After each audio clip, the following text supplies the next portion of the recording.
तो इस question number 9 में टोटल जो वायर यूज किया जा रहा है बनाने में इसको, उस वायर की लंबाई बताना है। और उसके बाद सेकंड नंबर क्वेश्चन में बोला है ब्रूच के प्रत्येक त्रिज्यखंड का क्षेत्रफल। प्रत्येक का मतलब जितना एक का होगा उतना ही सभी का होगा। तो इस ब्रूच के जो वायर है इसको बनाया जा रहा है, तो ये पूरा का पूरा सरकमफेरेंस या जो परिधि है इसकी, ये बनाने में यूज किया जा रहा है। बाकी का ये जो ब्लैक वाला पार्ट है ये पूरा का पूरा उसका पहिया है, तो इसको हम लोग काउंट नहीं करेंगे। सिर्फ इस पहिए के ऊपर ये जो वायर यूज किया हुआ है सिर्फ इसको यूज करेंगे। और उसके बाद टोटल 10 इसमें ये ऐसे क्रॉस में यूज किए गए हैं। तो एक वायर अगर 35 mm का है, व्यास डायमीटर जो होती है वो सेंटर से जाने वाली लाइन होती है, व्यास जो होता है वो केंद्र से जाने वाली क्या होती है, एक रेखा होती है। तो ये क्या है, इसका व्यास है ना, ये इसकी डायमीटर है। और ऐसी टोटल कितनी डायमीटर है इसमें, 5 है ना, टोटल 5 डायमीटर है। तो इसको टोटल कितने भागों में विभाजित करेगी, 10 भागों में विभाजित करेगी, है ना। तो जो हम लोग ये बनाएंगे 1 2 3, उसके बाद ये 4 और एक और खींच लो 5, ठीक है। तो टोटल 5 तो तुम लोग 35 mm के ये वायर यूज करोगे, 35 mm के ये 5 वायर यूज होंगे। उसके बाद एक सरकमफेरेंस पे जो ये वायर यूज किया जाएगा ये होगा, ठीक है। तो टोटल वायर की लेंथ क्या आएगी, 5 तो 35 mm के ये, ठीक है। ऐसे ऐसे गिनोगे तो 10, ऐसे आधे आधे गिनोगे 10 आएंगे, पूरे पूरे गिनोगे तो 5 आएंगे। और ऊपर वाली ये जो परिधि है, ये परिधि टोटल बनाने में जितना भी वायर यूज किया हुआ है। तो क्वेश्चन नंबर कौन सा है ये, 9।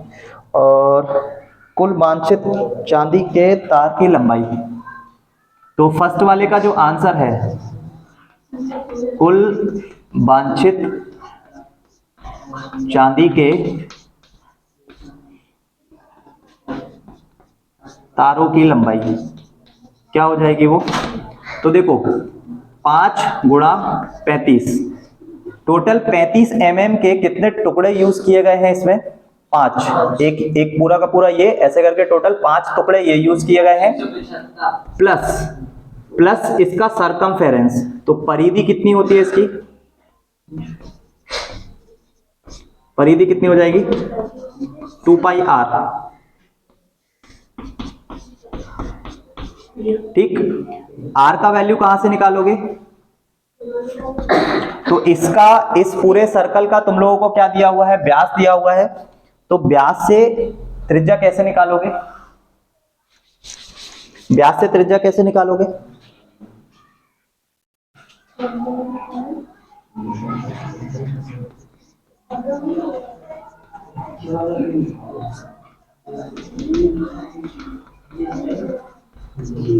चलो सबसे पहले तो ये देखो कि टोटल जो ये सर्कल होता है वो कितने डिग्री का होता है, 360 का।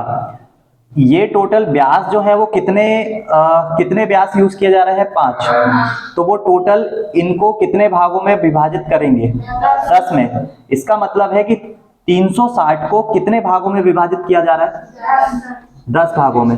तो एक त्रिज्यखंड का जो एंगल होगा, एक त्रिज्यखंड में बना कोण कितने डिग्री का होगा। तो अगर हमें माइनर सेक्टर निकालना है तो माइनर सेक्टर के लिए ये एंगल पता होना चाहिए, साथ के साथ हमें ये रेडियस पता होना चाहिए। तो एंगल तो पता चल गया। अगर इसका व्यास, अगर इसका डायमीटर 35 है तो त्रिज्या क्या होगी, त्रिज्या बराबर होती है व्यास अपॉन 2, 35/2 इसकी क्या हो जाएगी, त्रिज्या हो जाएगी, ठीक है। अब हम लोग फर्स्ट वाले क्वेश्चन का आंसर निकालेंगे। हालांकि फर्स्ट वाले में ये इनकी जरूरत नहीं है, सेकंड वाले क्वेश्चन की जरूरत है। फर्स्ट वाले क्वेश्चन में ये त्रिज्या की जरूरत पड़ रही है, ठीक है। तो हमने पहले ही लिख लिया इसको। तो सबसे पहला वाला क्वेश्चन का जो आंसर करना है, वांछित कुल वांछित तार की लंबाई।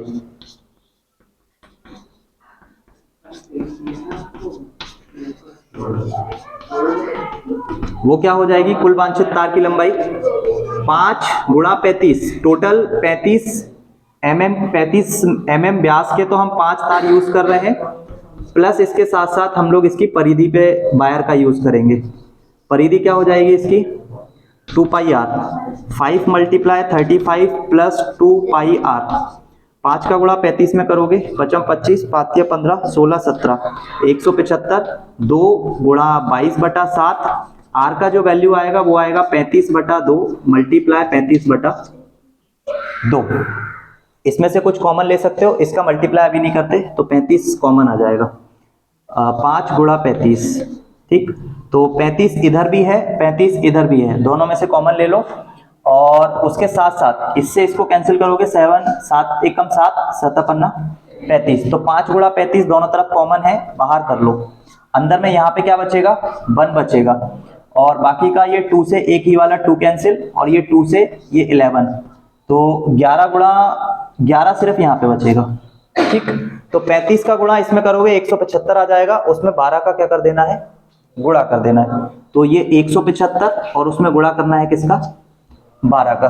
तो 175 गुणा 12, 12 पंजे 60, 12 छिंग 72, 12 सत्ते 84, 84 90, 12 एकम 12, 9 2 11 21, 2100 mm का स्क्वायर। ये हमारा क्या होगा, इस पूरे के पूरे सर्कल को बनाने में, इस पूरे पहिए को बनाने में जितना वायर यूज होगा ना, वो कितना होगा, 2100 mm। स्क्वायर नहीं आएगा क्योंकि क्षेत्रफल नहीं है ये, है ना। ये सिर्फ और सिर्फ ये पूछा है कि कितनी लंबाई का तार लगेगा, तो टोटल कितनी लंबाई का तार लगेगा, 2100 mm का।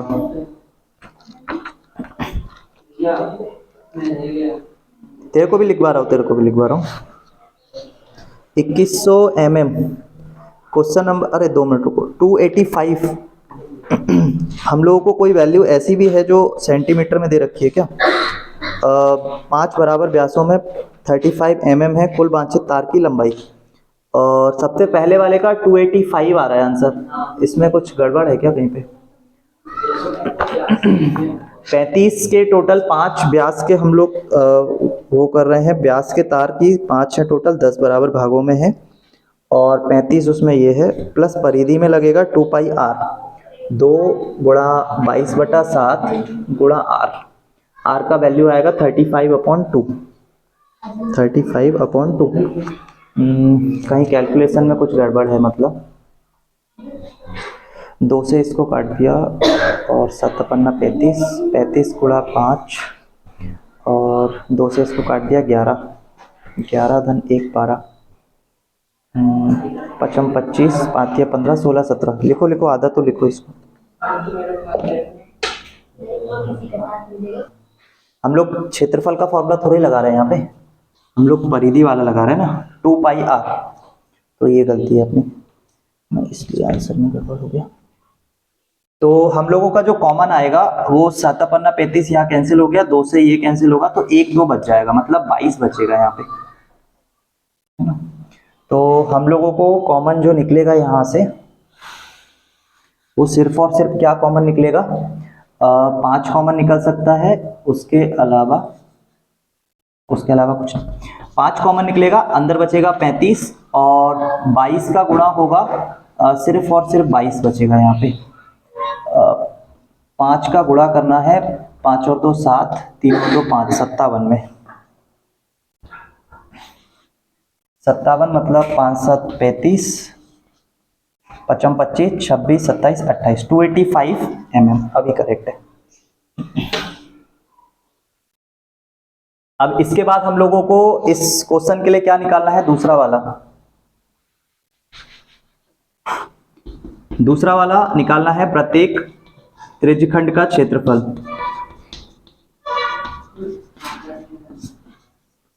प्रत्येक त्रिज्यखंड का क्षेत्रफल क्या होता है, θ/360 मल्टीप्लाई पाई r स्क्वायर। लिख जल्दी से लिख, ये न्यूमेरिकल करा नहीं क्या, पूरा हो गया। अब इसके बाद लिख लेना, area of each sector is equal to, यहाँ पे थीटा का वैल्यू 36, उसके बाद 22/7, और r का वैल्यू 35/2, 35/2। हाँ, फिर यहाँ से कंटिन्यू कर देना। ये 36 से इसको काटोगे 10 बार में कट जाएगा, 5 से इसको काटोगे 5 दूनी 10, 5 7 35, 7 से 7 कैंसिल, 2 से ये 11 बार में कैंसिल, और बाकी का फिर 4 बचेगा, तो 4 से पूरे को कैंसिल करना पड़ेगा। तो 35 का गुणा 11 में करोगे 11 पंजे 55, हासिल का आएगा 5, 11 तिया 33 और 5 38, बटे करना पड़ेगा 4। तो 4 से इसको करोगे 4 नमक की 36 और 2 बचेगा, 4 छिंग 24, 24 के बाद 1, 4 दूनी 8, 4 पंजे 20 mm का स्क्वायर 96.25।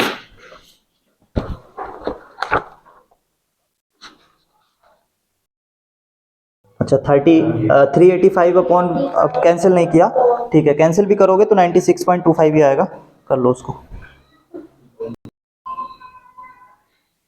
मिटा दो इसको।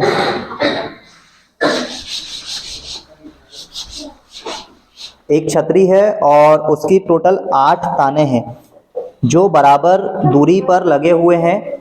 छतरी को 45 सेंटीमीटर त्रिज्या वाले एक सपाट वृत्त मानते हुए इसकी 2 क्रमागत तानों के बीच का क्षेत्रफल, मीन्स हम लोगों को यहाँ पे एक पूरा का पूरा अगर हम लोग सर्कल मान लें और टोटल इसमें 8 ताने हैं यहाँ से यहाँ तक, तो पिछले क्वेश्चन में भी सेम ही था, बस उसमें टोटल 10 थे और इसमें टोटल 8 पार्ट में डिवाइड कर रहे हैं, ठीक है। तो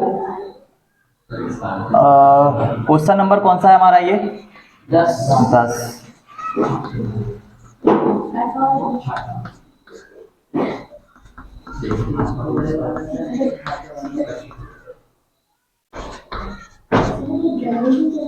तो जो कोण होगा वो कोण कितने डिग्री का होगा, टोटल 360 को कितने भागों में विभाजित कर रहे हो, 8 में।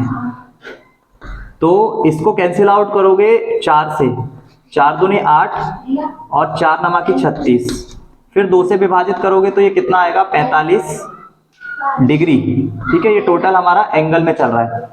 2 क्रमागत तानों के बीच का कोण जो है 45 डिग्री, और उसके बाद हम लोगों को त्रिज्या का मान, त्रिज्या मतलब रेडियस, वो कितना दिया हुआ है, वो दिया हुआ है 45 सेंटीमीटर। तो इसके बाद हम लोगों को क्वेश्चन का आंसर निकालना है, तो यहां लिखोगे 2 क्रमागत तानों के बीच का क्षेत्रफल, क्षेत्रफल is equals to theta upon 360 multiply pi r square. Theta का वैल्यू है हमारे पास 45 अपॉन 360, 22/7, आर का वैल्यू है हमारे पास 45 गुणा 45। इसको कैंसिल करोगे 5 से, 5 7 35 और 5 दूनी 10। इसके बाद 22 को कैंसिल आउट कर सकते हो, 2 तिया 6, 2 छिंग 12 और 11 बार में। फिर इसको 3 से काट सकते हो, 3 एकम 3, 3 दूनी 6 और 3 एकम 3, 3 पचे 15, फिर 3 चौको 12 और 3 पचे 15, ठीक। इसके बाद कैंसिल आउट तो नहीं होगा, मल्टीप्लाई करना पड़ेगा। तो 45 में पहले 5 का गुणा कर लो, 55 25, 5 को 20, 2 22, फिर इसमें 5 का गुणा कर लो, 55 25, 5 दूनी 10, 2 12, 5 एकम 5 और 1 6, 625, और 625 को गुणा करना पड़ेगा 11 से और डिवाइड में आ जाएगा कितना 4।